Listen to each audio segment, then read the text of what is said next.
Good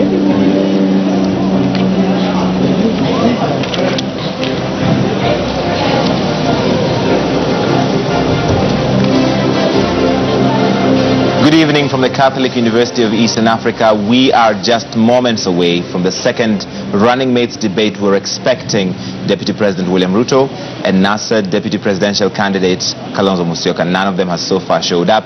In a moment, we'll have a statement from Debates Media Limited regarding this debate.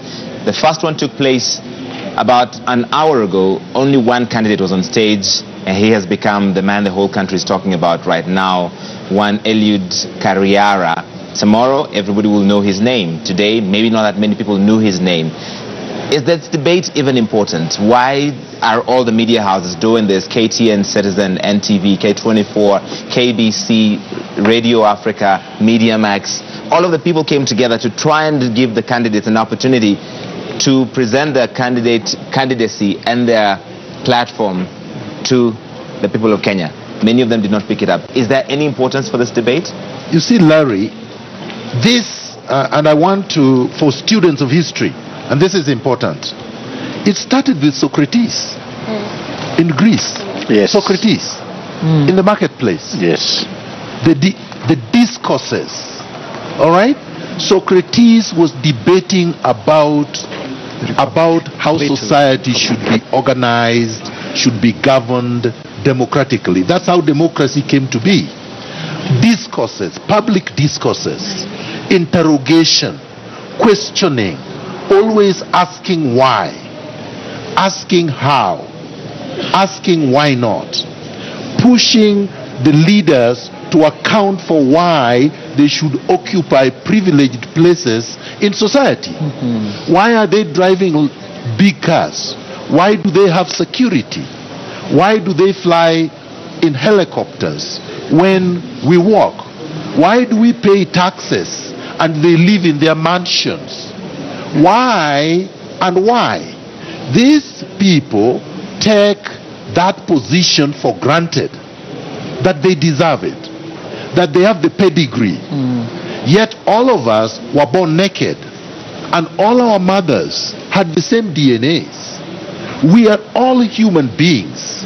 Once you elect people into leadership, they must account directly to you all the time. If they spend your money, they must account. If they take an action, they must account. If they refuse to take action, they must account. So now the time has come when these leaders must tell us, they must account for why they are not here. And Kenyans deserve to tell them that because you don't respect us, because you feel that we owe you, yet we are the ones who elected you, we are not going to re-elect you. We are not going to elect you, give you a position of privilege over us, to make decisions for us on our behalves, if you don't care about us. This is the message. So anybody who tries to say debates are not important, yet that is the only forum where citizens can engage directly with their leaders, then that person does not understand democracy. So let me weigh in. Yes, Dr. Whitty. I think there is a genealogy to this disease, to this syndrome. It goes back to Mzee Kenyatta and his envy of the imperial logic of state. You know, his flag whisk, his kingly manners. And then came Moi. These guys came of age in an era where the leader knew it all. And we were not citizens then, even after independence. We were subjects to Kenyatta, subjects to Moi. That imperial legacy still continues today, to the extent that Mr. Kenyatta does not understand where his power comes from. His power is donated to him by we, the people of this country. But his argument is he doesn't have to come to a debate and subject himself to questions from media people when he's already meeting the citizens out there. The question is not from media people. The media does not generate the issues we are talking about. The media did not generate corruption. The media does not generate the joblessness. The media does not generate the debt overhang. These issues have been generated by the character of his governance. What the media is now doing as a member of responsible civil society is to bring these guys before Kenyans so that they can explain. All right. And I think I want to support him. I think notwithstanding what the president has said, I'm not sure whether it is him who said, because that thing is from Itumbi. You know, politics is at two levels. There's the level of policy and there's the level of politicking. What the president is doing in the villages is politicking. What we expect the president to do in these debates is to tell Kenyans his policy frameworks. And that's why a debate is very crucial. So he comes here and tells us, this is your platform, this is the manifesto that we gave you. As a government, this is how, and that is why the country is strutted. We have the upper class, the middle class, the lower middle class, and we have the masses. You must feed through those structures. Now, when the president comes to a debate like this, he's speaking to the people who are within policy-making frameworks. He's speaking to the people who are in the middle class. And when he goes politicking in the villages and in the markets or wherever they go, he's now talking to the masses. So a debate is very crucial, because that is the only time we can interrogate our president or the leader of the opposition or their deputies on what they stand for on matters of policy. Then they can now fly out to the villages and talk to the masses. Okay. So I want to agree with him that a debate is very crucial. And I'm shocked that our political leaders do not get this. Because, Larry, this is dangerous to the country, that they cannot even understand such a basic things, that politics is about levels. All right, so we see the other presidential candidates and the deputies now kind of walking out of this area at the Catholic University. They have been in the lounge. They were hoping to get included in the main debate at 8 p.m., but that is not happening. So all in one accord, they have decided to leave. That's what you see on your screen there. It looks like they're going to try or they're going into the auditorium? to go into the auditorium one more time. They were not allowed to do so the last time. You saw the man who was blocking them was Sam Kosgei, who is head of security for this operation. That should be interesting if they will be able to get in this time, because they've tried this one last time and they're not allowed to do so. So they appear to be trying to do so again to gain entrance into the auditorium. And I think that's also Kimani Ichung'wah, who we had yesterday, was coming here to represent the deputy president. Yet the rules that have been circulated by Debates Media Limited said you cannot send a representative. This is an MP for Kikuyu. He's an elected Jubilee leader, but you cannot send a representative unless you're yourself on the ballot. But he's here anyway. And he said he was coming on his own behalf, on behalf of the deputy president, and on behalf of the Jubilee party. Why are you shaking your head? But you got what I said, Larry. So the importance of this debate is very crucial. And Alex I was just adding to what he said. Yes. You must speak to the two and several stratas of society if you're in the political game. But Larry, I wanted to add. You see, when you go for a rally, and let's say you go to Lamu, how many people attend a rally? Maybe maximum 2,000 in Lamu. Right. Maybe 5,000 if you're lucky. Are those all Kenyans?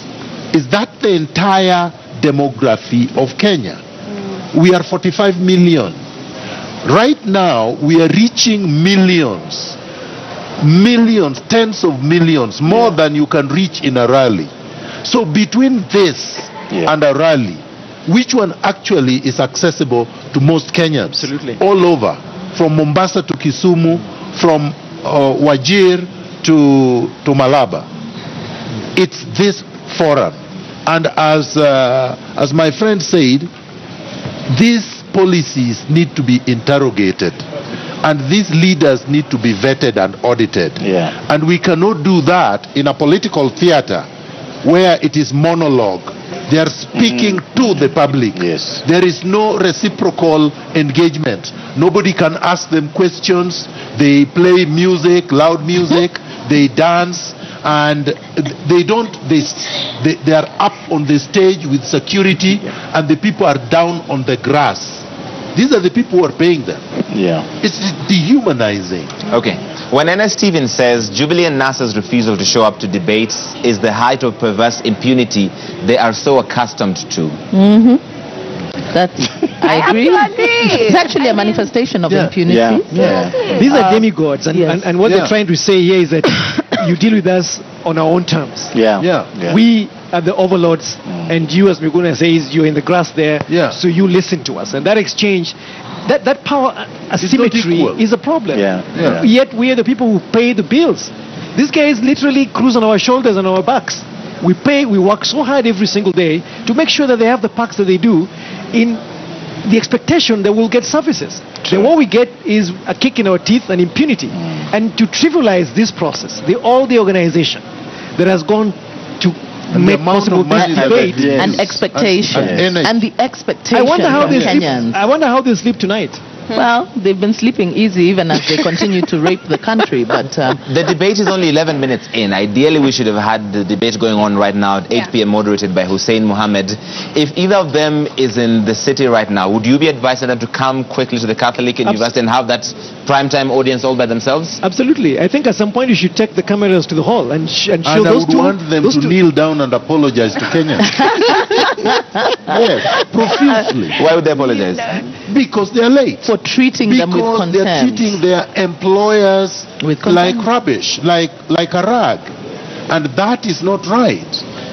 You know, they think that they are entitled to their positions. When Kalonzo Musyoka ceased being a vice president, do you know he didn't know how much it cost to fuel a vehicle between Nairobi and Mombasa? He thought it was 5,000. Because the man has been cruising on public expense without spending his money. Yeah, he takes things for granted.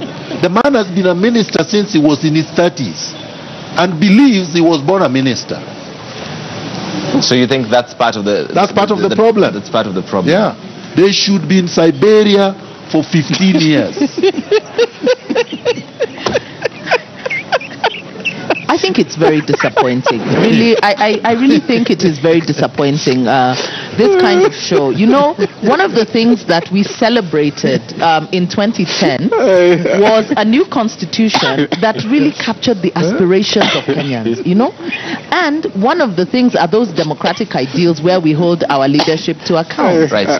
Now, when leaders begin to treat Kenyans who have donated to them the power with which they operate, with such contempt, that really basically what they're saying is, you have no right to ask me anything. I am here, you know, and I'm going for this thing, whether you want me or not. Really, that's what they're saying. I don't need to explain to you what I'm all about. I don't need to explain to you how I plan to run the country or how my leadership will transform your life, because it's not about that. We have had on several occasions the leadership of this country speaking of the constitution as though it's some kind of obstruction, you know. It's an obstructionist document. It is not about the aspirations of Kenya, the architecture of state.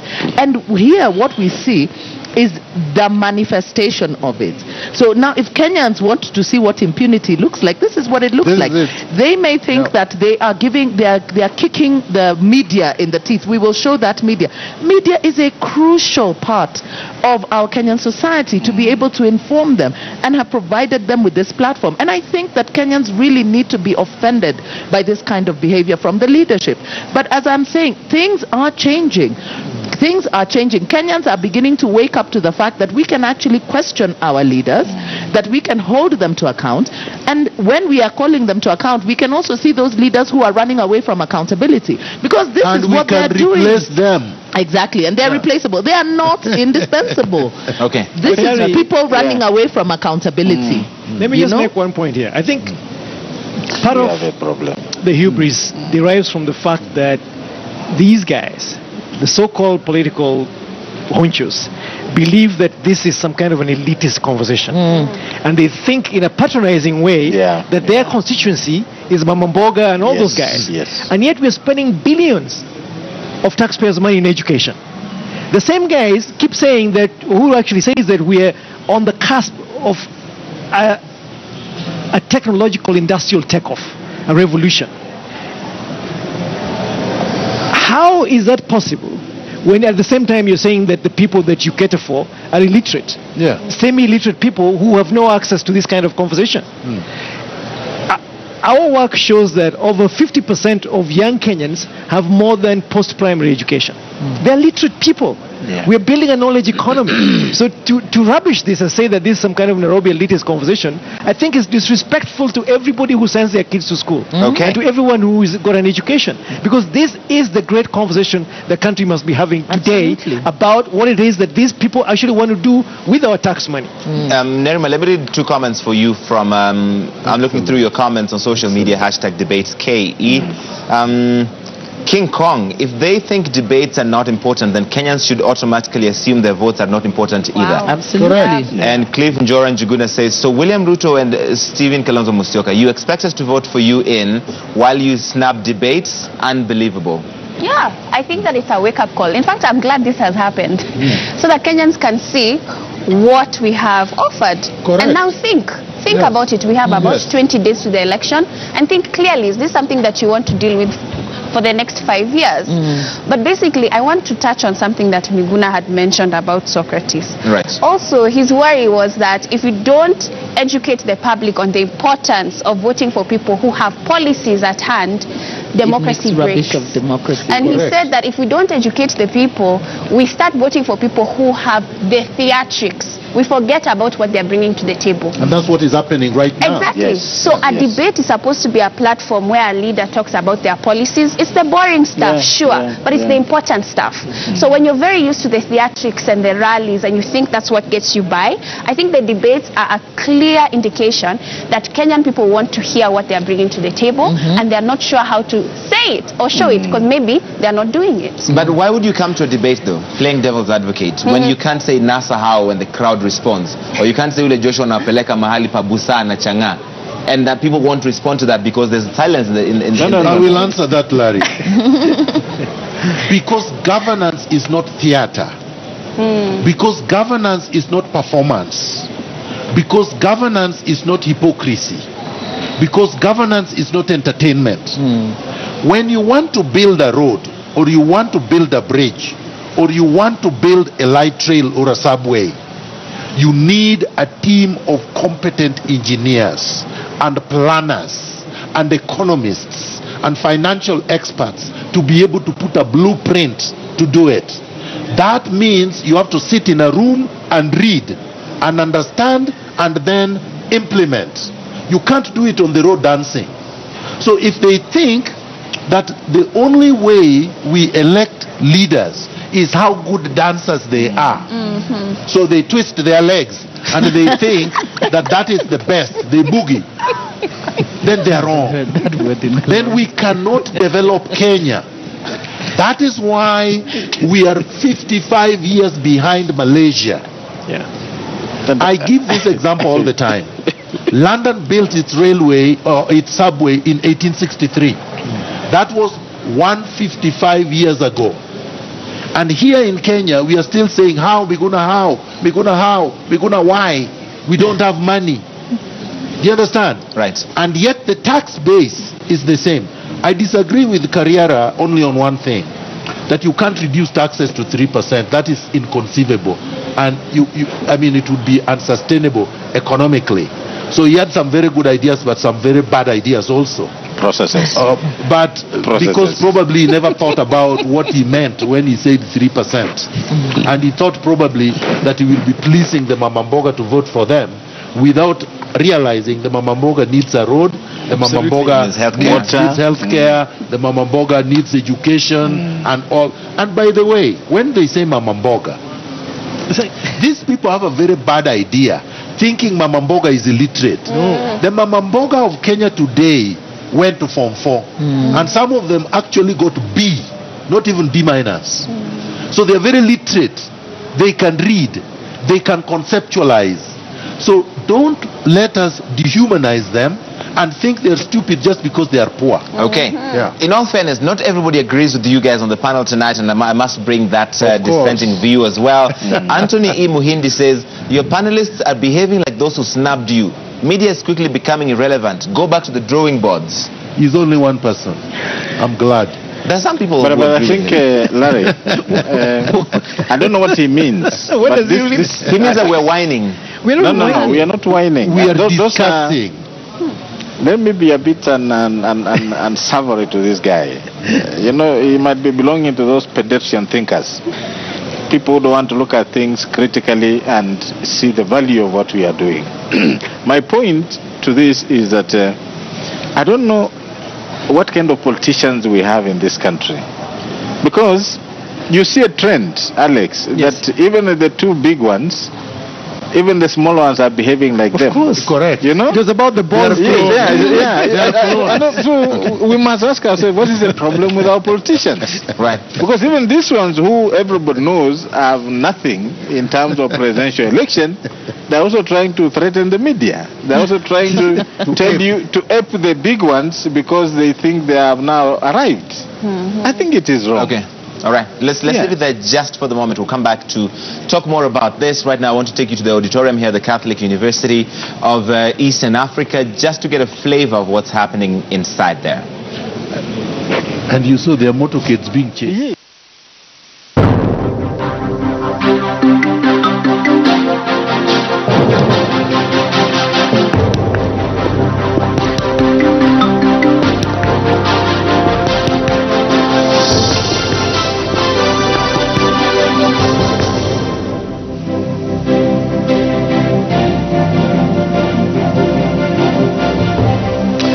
Good evening from the Catholic University of Eastern Africa in Karen, Nairobi.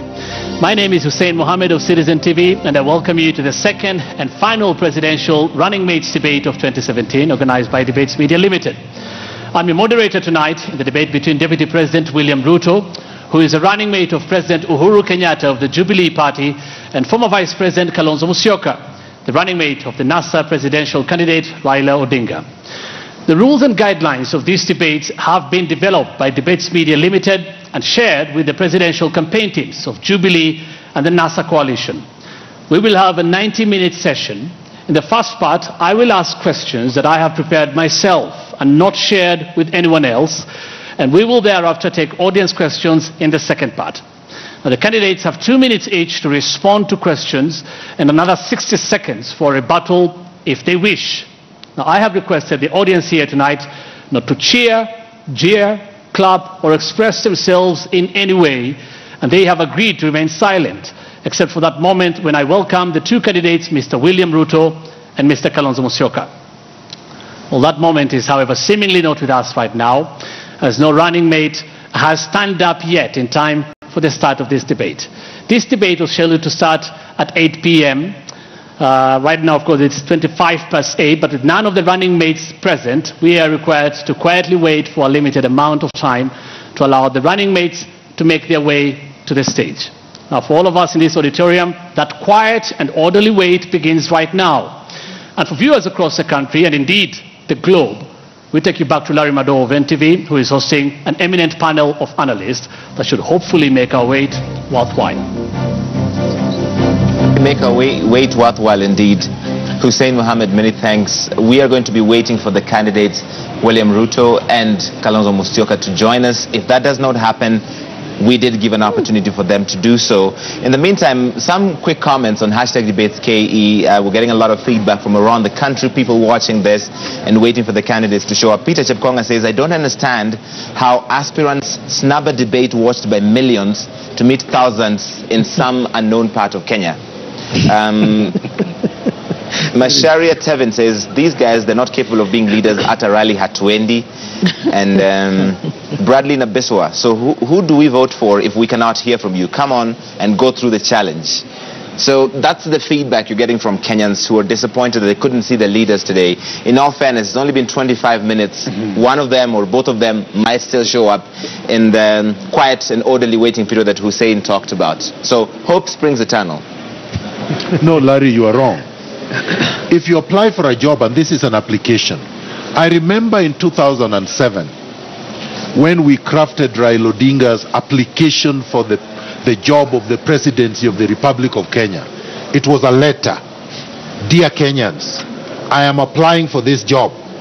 And he listed what he was applying for. It's a job application. When you make a job application and then you are late for the interview, you're disqualified right away. The interview will not take place and you certainly would not be hired. So now you are saying we wait. We wait for an applicant for the job. And so we wait for what reason? This guy is applying for a job and he's late. He should be shut out and he should not be hired. These two have given Kenyans the middle finger. And Kenyans should say no to them resoundingly, without any apology. In as much as I don't like the theater of the guys who say they are not coming for the debate because they wanted to attend the 8 o'clock one, but at least they are here. At least I give them something. They took their time and they came to this place. These two are saying they are more important than Kenya itself. And yet these two are the ones who are saying they want to be the presidents of Kenya in 2022. We must say no, and say no resoundingly without apology. Again, a dissenting voice. Ole Amaik says, debates are an extension of social media, and tweets are not votes. So NASA and Jubilee will get more votes politicking out there than being here on the stage for the debates. Very ignorant Kenyan. Very ignorant. Sorry to say. It is legitimate. And I want to repeat. There is no legitimacy. Well, then why do they bother to tweet? The president and the deputy president, Why they all do they have tweet. Twitter handles? They have Twitter handles, they have social media. It's an extension. Yes, but if it is that unimportant, they wouldn't bother. Okay, Simiu. I think we want to educate that Kenyan. And let's repeat what we said. Politics is about the holistic nature of gaining power. And there are several stratas of politics that a candidate must go through. And we say debates inform Kenyans the policies of these candidates on what they want to do. Then they can go to the villages to look for votes during their politicking period. So this Kenyan does not seem to understand that debates are meant to allow us to directly interrogate these candidates to speak on their policies. They cannot speak on policies in the village. They must speak here, we pick it, we interrogate, and we know that when he's talking to the villager about building a dam, he has spoken to us here in a debate about water, water management processes in the country. When he's talking about electricity in the village that I'm bringing here, 1 mile thing, he has already talked about energy policy in these debates. So that Kenyan must understand that debates are very crucial. And that's where we pick their policy statements, and then we relate what they are speaking to the villages in our countryside to know what they mean and what they say. Okay. So I think that guy is terribly wrong, but we allow it. In society, we have those kind of human beings. There's also other people who disagree. Mwangi Dhuku, Dr. Witi says, participating in the debate is not a qualification of being a good leader. Stop demonizing them. Well, that's not the point this panel is making. And that's not the point that the rest of Kenyans are making out there. What Kenyans are saying is, can we have an opportunity to sit at a forum with these leaders answering questions, making a case for why they should be, and what the alternative governance processes might be in terms of statecraft. And what we're trying to argue here is that we need to change the relationship between the governed and the governing. It is a question of debate, it's a question of mutuality, it's a question of equal power. The citizens and the leaders getting into a conversation and having an agreement about which direction they want the country to be. But also leaders feeling the burden of responsibility, not of power, but of responsibility of respectful exchange and respectfully answering questions that are posed to you by your opponents. It's also an opportunity for them to be civil among themselves. Right now, we haven't seen them together forever. All we see is only at the funeral.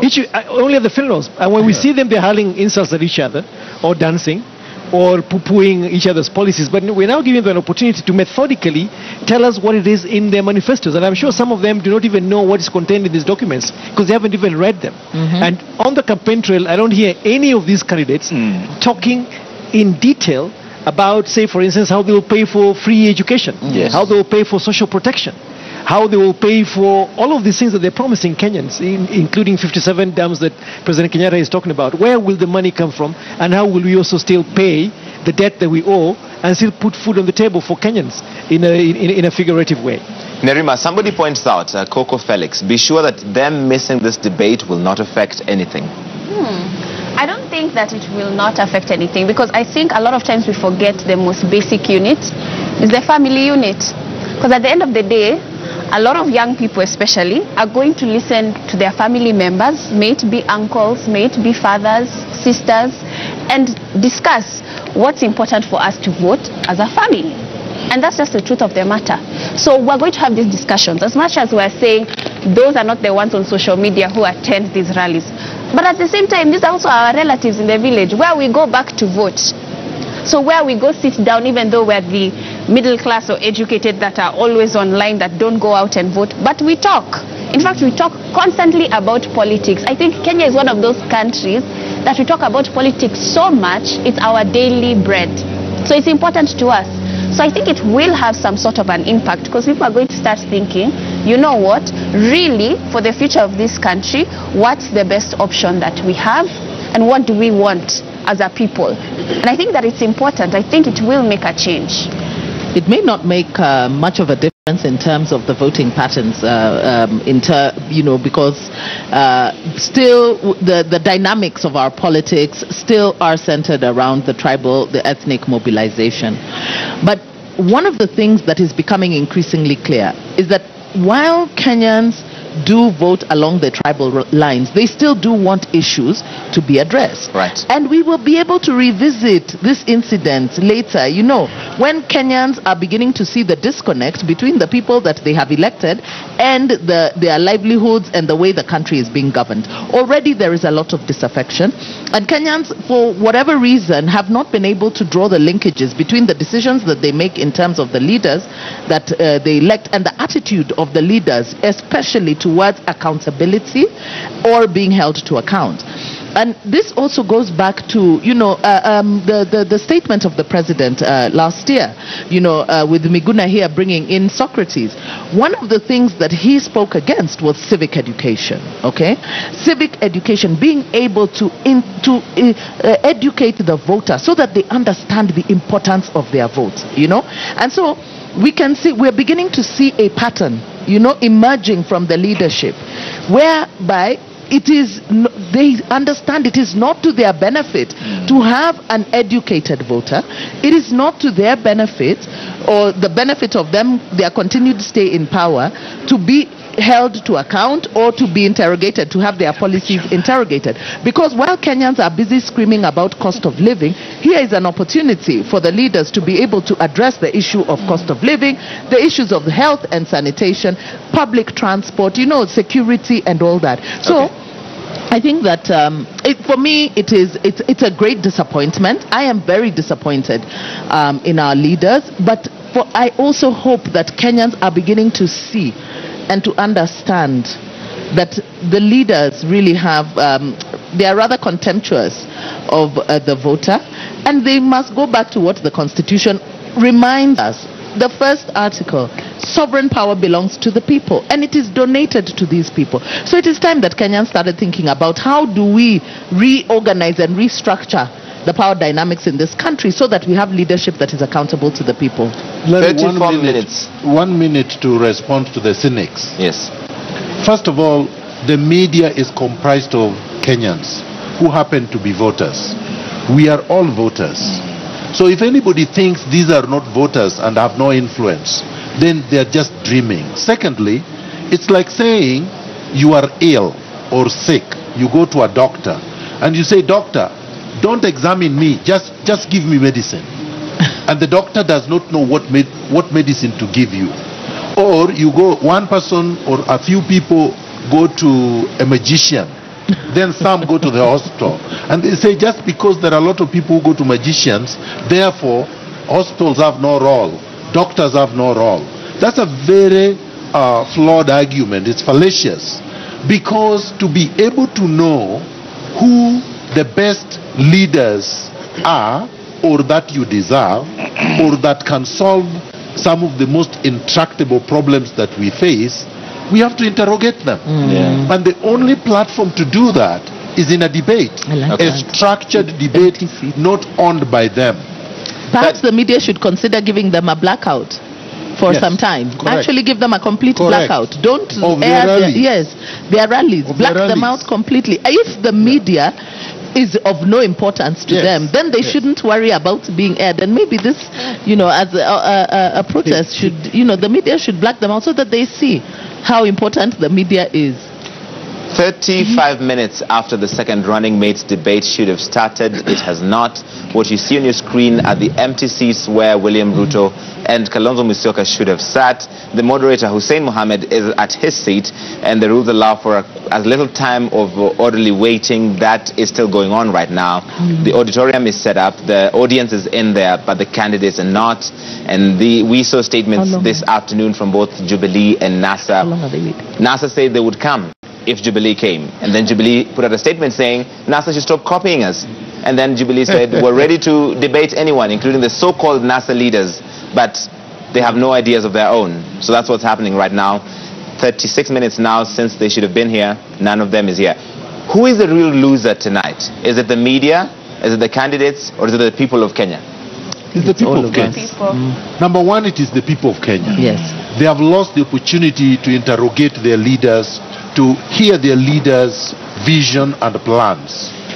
They have lost an opportunity to be able to weigh their leaders for fitness, so that when they vote wisely, they vote intelligently. And maybe that's the purpose for which these leaders did not show up. Because they don't want to be interrogated. They don't want the issues aired. And they don't want to be in the spotlight. So they want to continue governing as if by fiat. And of course, the candidates have also lost out. Let me tell Kalonzo Musyoka and William Ruto, none of them will win the 2022 presidential election. They may think this is for today. This is for 2022. We are going to make sure they don't become even candidates in 2022. So this is a warning to them. They may help Uhuru Kenyatta or Raila Odinga win the 2017 election.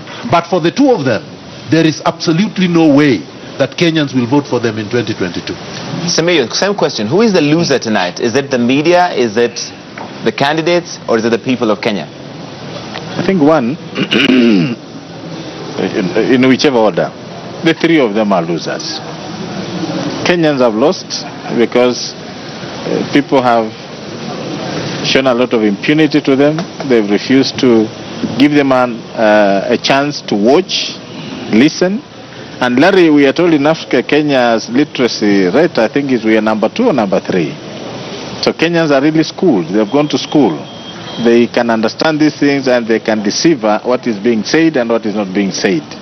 Number 2, the candidates. While I don't want to be extreme, like my friend Miguna here, about 2022, but I can assure you, the way Kenyans are going to look at these people from today henceforth, it's going to be completely different. And they're losers, because at the end of the day, we want to question ourselves. If NASA cannot understand that by Jubilee not coming up, we should take this opportunity to tell the country what we have, then what is the thinking in NASA?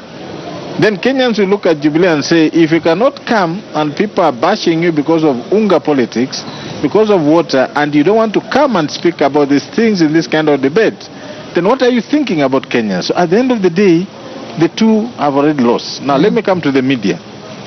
Larry, this thing looks very expensive.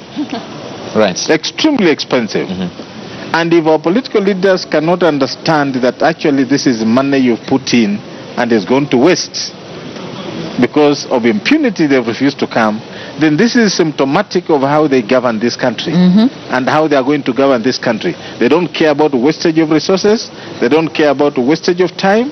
They don't care about serious planning. And at the end of the day, these are the people who will still come to us and continue telling us that we vote them on August 8th. So I think all of us have lost. And then lastly on the same, I don't know whether Kenyan politicians understand what is legacy. I don't know. Because if you can miss something like this, like Meguna said, we shall not forget in 2022, we shall not forget in 2027. Okay. Nerima, the Kenyan people, the media, or the candidates, who has lost tonight? I think it's the Kenyan people, because what we have here is time wasted. And unfortunately, time is one thing that you cannot ever pay back. It's impossible. And so I'd like to reflect how even in our own traffic, when our politicians pass, they have the security going with them. They don't face traffic. So it seems like it's disrespectful to the people. It seems like wasting our time is something that is normal for them. And then for you to send another representative for your position. I have never heard of that before. I mean, even in class 8, I've never sent someone to do my KCPA for me, my KCSE for me. If that's possible, then why are we forcing issues and going to school? Why are we having this platform? Because I feel like it's an opportunity for us to have all candidates interested in leading our country on one platform. Where are we ever going to have that again? It's not going to happen. It's not possible. So I feel like it's unfair to the Kenyan people because we're waiting to hear your voice, to see why we need to follow you. Okay. But you didn't show up. Friends, we've got a new tweet alert from the State House Senior Director, Digital Strategist, Blogger, Senior Director, Digital Innovation and Diaspora Communications. This just in. Engaging Kenyans in their homes, the markets and places of work is very effective, from Chesongos to Kachapin and every village of Kenya. So I guess that's why they're not coming. A guy who never went to school to say things like that. Yeah. So, Larry, if I may come in. Yes, Dr. Alex, I think yes. don't credit that tweet by answering. No, I think Don't answer that. Yes. Tweet. I think the optics of those empty seats in the auditorium is abominable. It is shameful, it is disrespectful to the time and commitment that Kenyans have to a democratic process. Having said that, what we have seen today is a spirited attempt to perpetrate and preserve the culture of euphoria, ethnic mobilization and hypnotism as a basis for conducting politics in this country.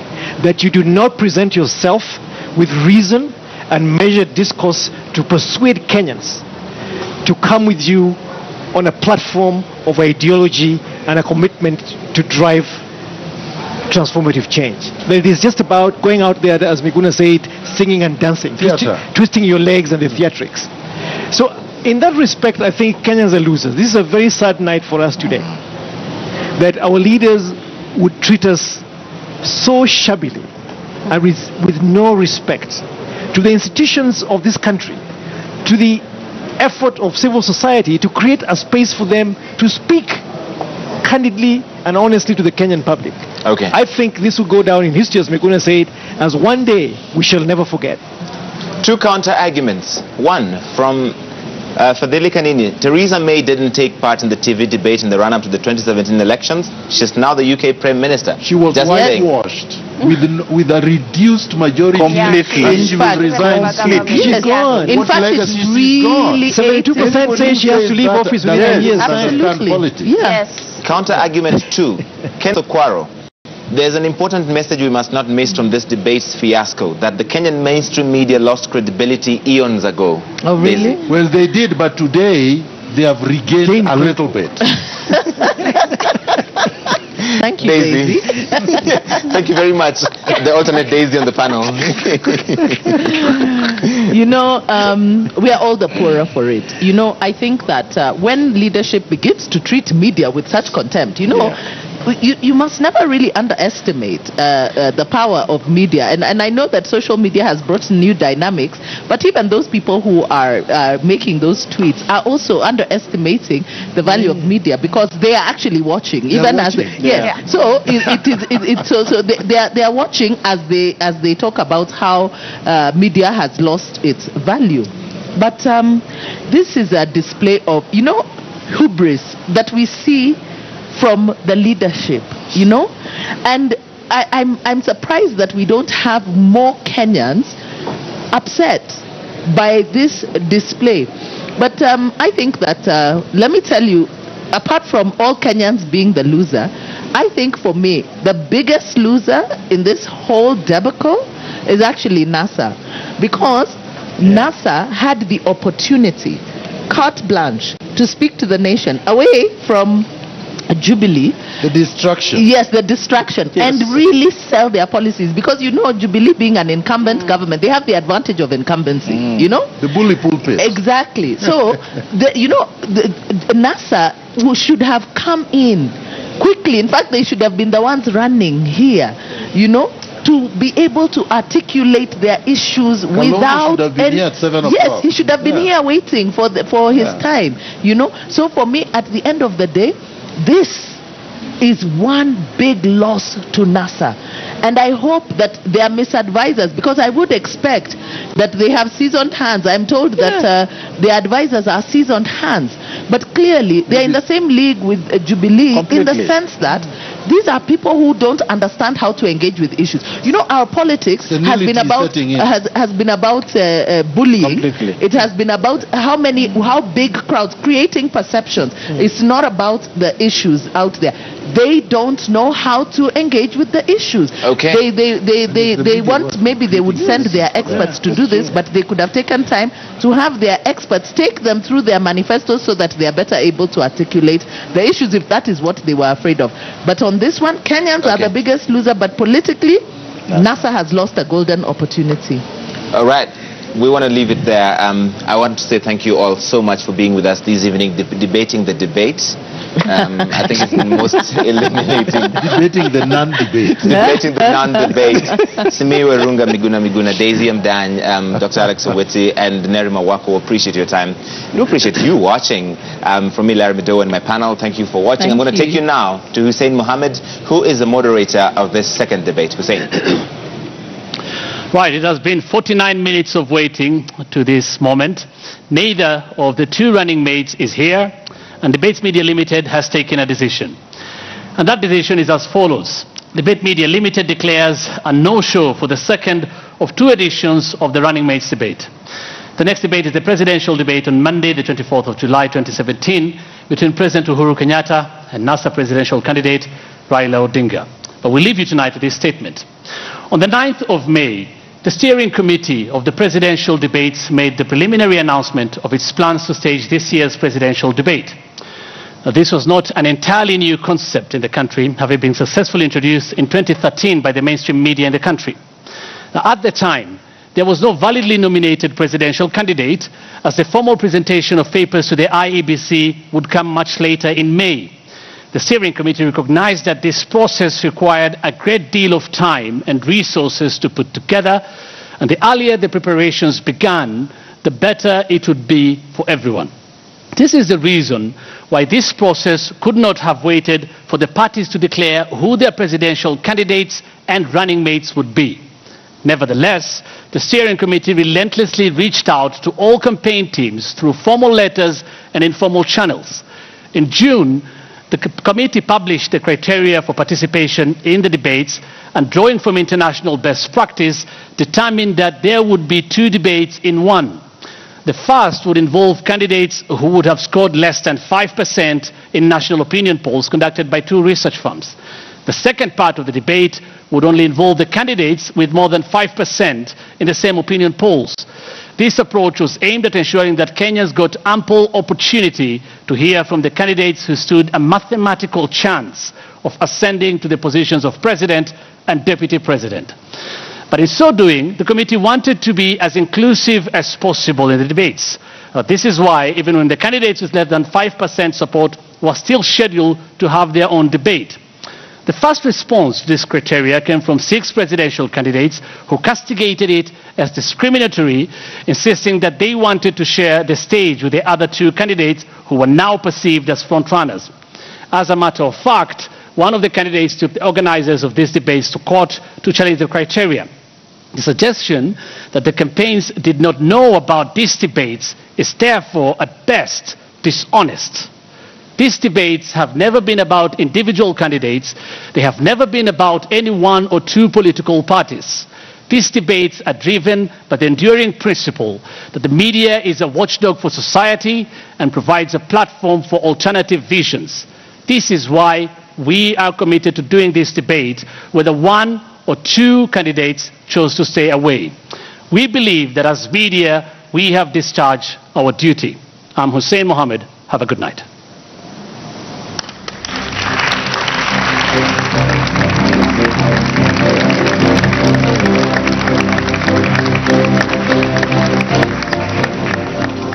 Thank you.